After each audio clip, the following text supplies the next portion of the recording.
What's up, tribe? How you guys doing? Go ahead and hit that subscribe button, and I hope you like this video. So this is the season finale of the Kings of Napa, season 1, episode 8. So we started this episode off. Kelvin then went to visit August, and she's still mad at him, and she was like, listen, I don't have time for the shenanigans, okay? Your wife done showed up at my house, and you was acting like you ain't know me, like it wasn't nothing going on, like we wasn't just up in my room doing what we was doing. Then you representing my sister, she trying to destroy my company, and I'm still trying to run this company. So listen, I tell you what, you leave, get out of my house, and I see you when I see you. And at first he was like, for real, that's what we doing? And she was like, that's exactly what we doing. So he started to leave, and then he came back, and he was like, look, I'm gonna tell you now, I'm falling in love. I'm falling back in love with you, and you just not gonna get rid of me that easy. And then he started hitting her with the woo woo, the wah wah, the ooh baby baby baby, and next thing you know, they was on the desk making up. So then we cut to boardroom. They in the boardroom trying to figure this whole situation out with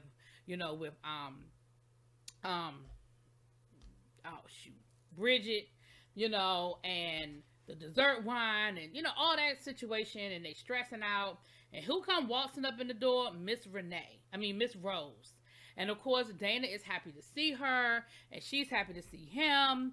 And she immediately starts defending Bridget. So which of course pisses Dana off, because he was like, I know that's your friend and all, but you don't know what's been going on. You don't know all the evidence, and she is guilty, and she got to go to jail. So the two of them go outside to have a little conversation for them to, talk and I guess try to work things out, figure things out. Aunt Yvette is like, let's get a foot massage, because we need to, relieve some stress, and we need to, we think better that way. And August was like, well, we got to do some work. Well, maybe we can do both. So they end up getting foot massages. Aunt Yvette is being extra as always, acting like that foot massage is a whole man, and Bridget is talking to her about distribution, and then they get to talking about Rose and Bridget. And August was like, how you know about Rose and Bridget? And she was like, listen, me and Dana are close. I know everything. So do you think that Rose is messing with Bridget? Do you think they having a whole affair type situationship? And August was like, listen, I don't think so. I don't think she would do that to Dana. But I know that I need them to make up, because I know who Dana is without her. So then they cut to Dana and Rose. And, Dana, of course, he's understandably angry. Like, listen, you rolled out. You ain't say nothing. You sent me this old cryptic message. And he told her, listen, I saw you kissing Bridget. Now, he lied about how it happened. He lied about the circumstances that was surrounding that whole kiss. But she said, listen, it was a kiss. I had to figure some things out. He was like, what you mean you had to figure some things out? Like, why you running around here kissing my sister? Like, that's nasty. That's a problem. I don't care. Boy, girl, straight by. Like, that's nasty. You run around here kissing my sister. But she said, listen, I realized with all of this going on, and when I went to New York, I had to think some things out, and I realized that you are the person I want to be with. I love you. I am in love with you, and you are my man. So, I feel like, and she said, I'm ready to start our family. Let's, I'm going to go back and start getting my shots, go, the fertility clinic, and everything is going to be everything. Now, while that's going on, Bridget is having lunch with her friend, the doctor. Remember that she's friends with Bridget and August. And her and August are talking. Did I say Bridget? I meant August. Her and August are talking, and she lets August know, listen, I done went and checked on your auntie. She's getting better. We keeping an eye on her. She said, but listen, I need to tell you something, because I want you to hear from me, because I don't want you to hear from nobody else, because I don't want you to think I'm being shysty or shady. But I need to let you know, Bridget asked me to be a character witness for her, and I'm going to do it. And of course, August is in her feelings, because she was like, what the hell? Like, what do I have to do around here for people to be on my side? Like, why are you doing it? And she was like, listen, you don't really think that Bridget did this. And she said, and I think at this point, August is caught between believing Bridget, but having her, her family's back. In her heart of hearts, I don't think she thinks that Bridget is guilty, but I also know that she's got a lot of pressure coming on her from her brothers, and there is a lot of evidence there.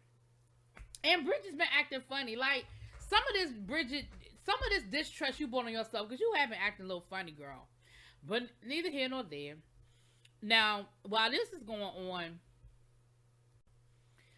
we see Christian with his girlfriend, and she keep hyping him up, telling him he the best, he the best, he the best, and you can do this, and you can be your man, and you grown so much, and I got your back, and I yada yada yada. And I was like at the end it made sense, but I was just like, why do they keep going back to this girl? Like, she's not serving any purpose. But we'll get to that. So Rose goes to visit Bridget, and Bridget is not here for it, because Bridget is like, listen, I mean, what's good? Like, I'm not interested in being your friend. Okay, you left me, you ain't say nothing, you ain't call. I had a lot going on. They coming for me, they trying to get me, and you over there, you didn't left me hanging. I don't know what's what and who's who and how's the how, the what, and Rose, she's like, so what you gonna do? You leaving Dana? Is it gonna be me and you or what? And she was like, no, I love Dana. I'm not trying to, he's the love of my life. I'm not trying to leave him. And Bridget is like, okay, well then I see you when I see you, girl, bye. Now, Rose talks to the fertility clinic and lets them know, listen, I'm ready to rock and roll. I'm ready to get this whole situation started again. And they were like, okay, cool. As soon as we get a sperm sample from your husband. And she was like, what? He already gave y'all a sperm sample. They said, yeah, he gave us a sperm sample, but it's no good. There's no sperm in it. And they were like, what? So they was like, yeah, we called him and we told him that we needed him to come back down so we could figure this out and figure out what we gonna do. And so of course now she's upset because she's like, why wouldn't Dana tell me that there's something wrong and that y'all already told him about it? Okay. So Bridget is down at the lawyer's office meeting with Kelvin, and he's practicing with her, prepping her to go on the stand. And he ends up telling her, listen, you are way too emotional. I cannot put you on the stand because you way too emotional for this. Like, that's not gonna be a good idea for either one of us. And she was like, what you mean? Put me on the stand. I need to defend myself. So then she gets upset and she's like, listen, I gotta go take care of something. And she ends up leaving out the office. Well, when she leaves out the office, we see Grace, Yvette, and August. They tasting the wine. They still think it's a little something that's missing, a little twink twak twoodle that they need to add to it. But they definitely don't want it to taste anything like Sean and Sean's, because of course they're the people told them last week, well, if this is gonna taste just like Sean and Sean's, theirs is cheaper. We'll just go with them rather than go with y'all. So they got to make it different. Well, that's when August gets a phone call from the kidnapper. So now she's stuck between trying to figure out, okay, is there really a kidnapper? I mean, is Bridget working with somebody, or is she stupid enough to be still trying to, extort money while all eyes are on her? Or third option, it ain't Bridget. So August, Dana, and the private detective end up going to the DA and taking the DA everything they have, but he was able to find some stuff that the father had collected. Some pictures of some cars. He said he ran all the license plates, but nothing abnormal came back. But maybe the DA can do something with it. And so August takes that, and so August actually ends up going to talk to. No, I'm gonna come back to that. So Christian and Vanessa are down to the hospital with Auntie, and Christian is telling his mom, listen, because she saw somebody on a news anchor on the news, and she was like, she used to be my intern. And he was like, listen, I heard about the fact that you had abandoned, the other kids to go pursue your dreams, to live, your life full of happiness. And I just want you to know that I'm cool with that. Like, I think that that's, absolutely awesome that you chased your dreams. And she said, well, I appreciate you having my back, but you might feel a little different if that were you that I left. I didn't have you yet. And he was like, I don't think so, but okay. But she was like, I definitely appreciate you having my back and having your support. He told her, I think you need to go back out there and get you a job. You need to go back out there and do your thing. Like, that's what you want to do. Now, while all of this is going on, the auntie wake up. They go get the doctor, and her and Vanessa end up having the heart to heart. And basically, Vanessa tells her, listen, I made a promise that if you woke up, that I was going to let everything go. And she said, well, I need to tell you something. She said, no, you don't. We need to leave it where it is and let sleeping dogs lie. Let it be what it's going to be. She said, no, I need you to understand something. She said, Reggie loved you, but he was scared that you were going to leave him. She said, we were friends, we were confidants, but he was scared that you would leave him again. He thought you didn't love him. And she was basically like, whatever, Reggie, she said, I felt like she felt like Reggie was on that bullshit. Because the way she's, her response was, oh, Reggie. You know what I mean? Like, oh, Reggie. But they were able to make peace, at least for now, because if we do get a season 2, they'll be fighting about something else, because that was way too easy. But anyway, so down to the lawyer's office, August goes to but to go talk to the boyfriend, the lawyer, and she tells him about the phone call, and he tells her, oh my gosh, well, that was around the time that Bridget left out. But they end up tracing the call. They decide they're going to trace the call and see, and, trace the call from her phone and see if it came from her or if she made a call to somebody else. Well, they traced the call and come to find out that it wasn't Bridget's phone. But August was like, but it still could have been Bridget. Like, she could have a partner. She could have called them, texted him, said, listen, make me a phone call, anything. Which is true. And I think at this point, August is grasping at straws because she done already went there. She done got the girl arrested. She's about to go on trial. And I think that she just doesn't know how to come back from it. It's like when you tell a lie, you thought it was a little white lie, but it turned into an avalanche, and now you don't know how to come back from it and be like, damn, I was lying. So it's kind of the same thing. Like, now I realize that she might not really be the person, but I don't even know how to come back from that. And Dana ain't trying to hear it at all. And of course, part of it is Dana does think she's guilty, but the other part is Dana is like, she's sleeping with my wife, or she like my wife, or something going on between her and my wife, so I don't even care either way. However this fall out, I'm fine. So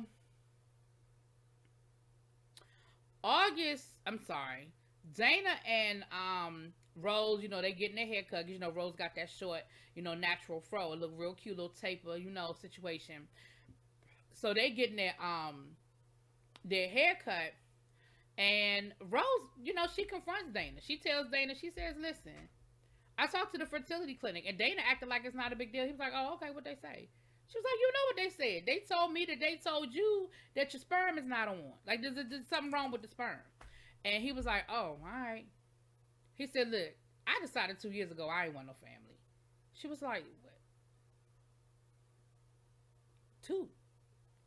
She said, you had a vasectomy? He was like, I did what I had to do. She said, so wait a minute, ho. First of all, you've been lying to me for 2 years. So let's start there, because I don't know how long they've been married, but clearly the conversation about kids has come up again. I mean, more than one time. That's number one. Number two, we said we was going to go down to the fertility clinic. You went through that whole situation. You never said anything. She said, you let me put my body through hell. And he was like, you don't understand. You just don't understand. I can't take that risk. And she said, so wait a minute. You lied to me for 2 years. You lied to me for 2 years. And he was like, you just don't get it. You don't get it. He was like, and you've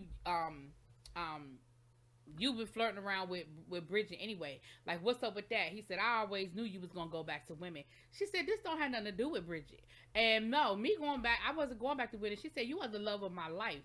She said, but I gotta go. And he was like, so you gonna leave me? You leaving me now? And I'm thinking, oh my gosh. He said, you over there kissing on Bridget. She said, let me explain to you. What you did to me is way worse than me kissing than a kiss. Now, a kiss maybe, but a kiss of my sister, that's another conversation. But what Dana did is terrible, and his attitude about it. And I get where he's coming from. He's so afraid. She said, you let your insecurities ruin this. You let your insecurities ruin what we could have had here. So Dana tells her, if you leave me, you're going to lose your job. It's in my dad's will. She said, I could give a darn about this job or your daddy's will. I said, I know that's right. You better let him know. So now Dana can't believe that Rose is actually leaving him. She was like, you're an asshole. And, I must concur, child. I must concur. Now, down to the hospital, Bridget and her mama are having a little happy reunion. She's apologizing, Mommy, I'm so sorry that I iced you out. Girl, it's okay. You were going through a lot. You had a good reason not to trust me, yada, yada, yada. So then she said, who is framing you? She was like, I don't know. She said, how did all that evidence get in your house? She was like, I don't know. Well, come to find out, she said, well, the only person that has a key to my house is August. Now, my thing is, it's not a big deal for somebody to sneak into your house. Like, just because August has a key doesn't mean that somebody else can't get in your house. And, I mean, yeah, come on. And they're asking August to find the key. August looking under cushions and shit. Girl, the key is gone. Okay? So next thing you know, we see August down at the restaurant. You know the restaurant that they keep going to with the guy with the famous pies, right? August is there waiting on, Kelvin to show up. And he ends up texting her, telling her that, he's stuck at the office. And she was like, damn, oh, well, because she had ordered a drink. She said, never mind on the drink. She said, I just got stood up. I'm going to just go ahead and head home. And he was like, well, I got some pie. He said, I sent everybody else home. It's just me and you. He was like, why don't you stay and have a piece of pie with me before you leave? So she was like, okay, all right. I knew then something was wrong. What you sending everybody home for? Why are you so worried about her staying for a piece of pie? I said, he the one. It's him. He did it. So she gets up from the table, and she had been looking through the file that they had earlier with the pictures of the cars. So she's walking to the bathroom, and the back door of the restaurant is open. And she actually goes outside, and she finds that it's a gray car that matches that, just like the car in the picture that they found that had in her dad's file. Now, why the daddy never made the connection that between that car, if they ran the tags, why they never made the connection that car matched the owner of the restaurant, I have no idea. But either way, she ends up taking a picture of, the guy's ID. I believe his name is Markson or Mark or whatever. And then she's going back in the restaurant, and of course he sees her, and he was like, "Oh, so what you looking at my car? You have some interest in my car?" And she was like, "You know what? I think I'll leave anyway." And I'm like, "Girl, he done caught you now. Like, he know that something ain't right here." So he tells her, "I must insist that you stay and have a piece of pie with me, okay?" So she ends up under the table. She ends up calling, and I don't know if she called the police or she called Kelvin. Actually, she must have called Kelvin, chat. So she tries to get up from the table. He basically knocks her out. I mean, she gets a couple of good punches in on him, but he ultimately knocks her out. So she wakes up and she's tied up. And this is where he tells the story. He explains why he did what he did. So he admitted that he set Bridget up. He cloned Bridget's phone, made it look like she was the one that did it. And his explanation is that basically their father swindled their family out of the land. He said, this land was in my family, and your father swindled my grandfather. This was my father's legacy. It's supposed to belong to me. And she was like, my dad didn't swindle anybody. Like, your grandfather needed the money, and he offered it. No, he came in here. He swindled him. We thought he was poor, and then come to find out he was the chief of neurology at the hospital. She said, no, y'all assumed because he was black that he was poor. He never told y'all he was poor. That was the assumption that y'all made.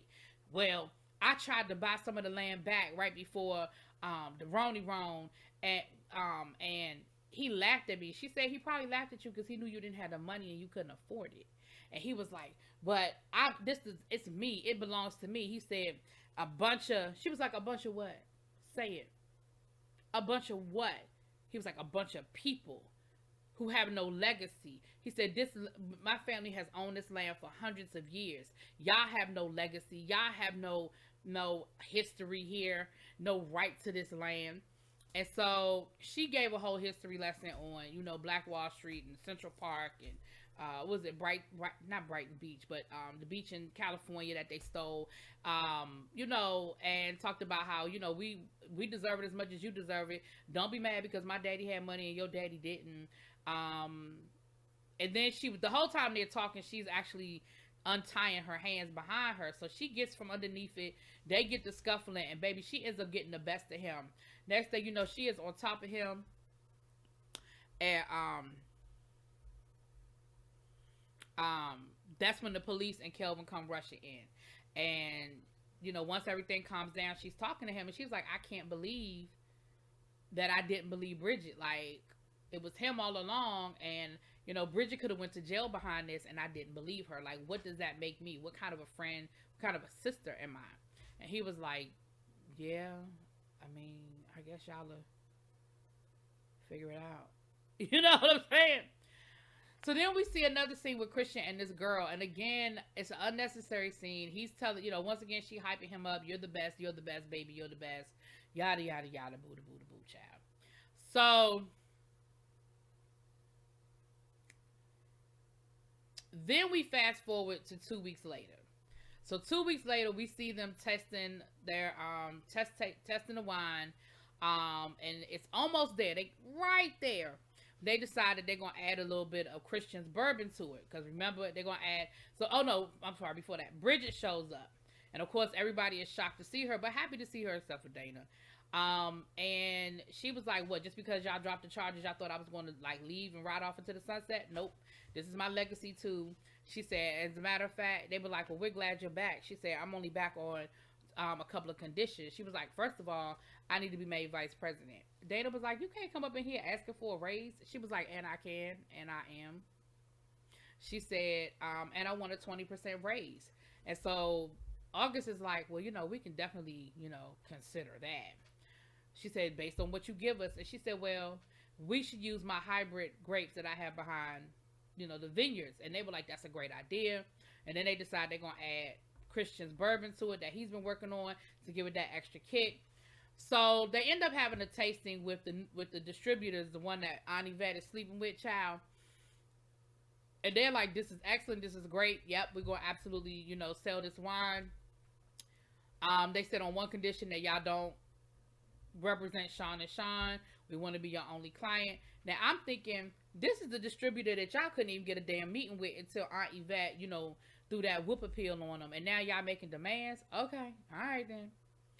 So everything is everything with that. So then we see Aunt Yvette with the distributor, her distributor boo. He done proposed to her. She was like, "Isn't this kind of sudden?" He was like, "Girl, we too old for that. Like we too old to be doing a whole lot of waiting. Like I know you like me and I like you, and it is what it is." Then we see Christian taking a meeting with some guys to do business with him to do his own bourbon line.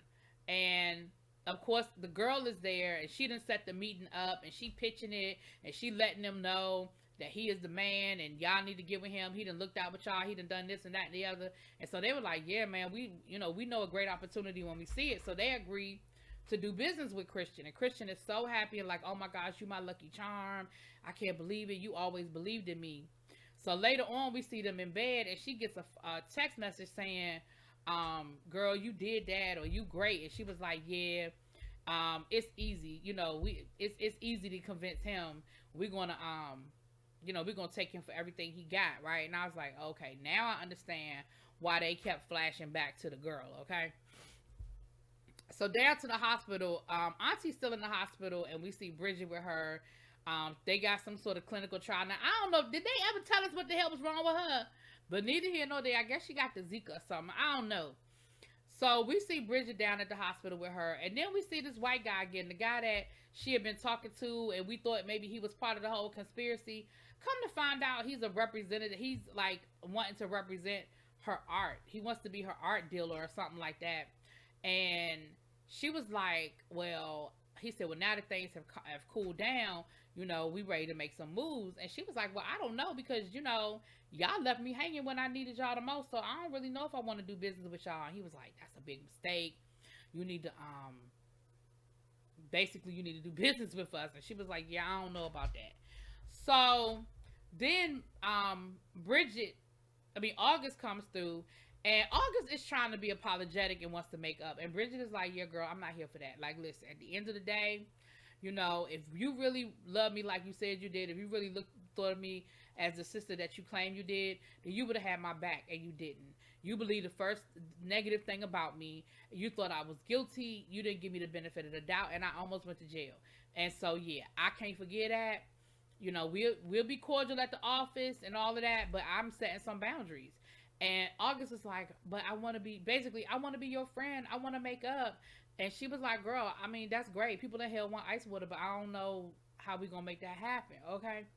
Then we see Dana trying to call Rose. Rose ain't picking up the phone. Then we see Rose with Bridget talking about, I want revenge. The whole week I was gone, none of them called to check on me, which is bullshit because we saw at least Christian call her. Remember when Christian called and left that long ass diatribe of a message on her voicemail about how bad Dana is and how much he missed her and how she need to come back because Dana love her. So you lying, Rose, and you mad, you in your feelings because you like they didn't check on me, they don't really feeling me. You mad at Dana, not at the whole family. And Bridget is trying to tell her, girl, you better be careful. Like, I don't know if you want that fight. And she was like, I know where all the bodies are buried. And I'm like, oh shit. So we setting up for next season, right? Then back at the main house, we see this dude come rolling. He comes strolling in the house. He looking around at everything. And Vanessa come through there thinking he the new pool boy, talking about something. Well, we prefer our service enter from the side door. And he was like, no, I'm your new neighbor. I just bought out Sean and Sean. He said, actually, me. She said, oh, you a winemaker. He said, no, actually, I'm a hotel. What's it called? A person that build hotel shop. And he said, you know, I'm actually trying to buy up a bunch of vineyards and create a nice resort. And she said, this land isn't available for commercial use. He said, anything is available with enough money. He said, I'll be talking to you soon. She was like, okay. And then he kissed her hand, talking about something. I look forward to tasting your wine. Baby, as soon as he left out that house, baby, she started calling Dana because she know they got some problems. And that's where it ended. So I guess they giving us some setups for next season if there is one. I don't know. Y'all let me know. I'll talk to y'all later. Peace.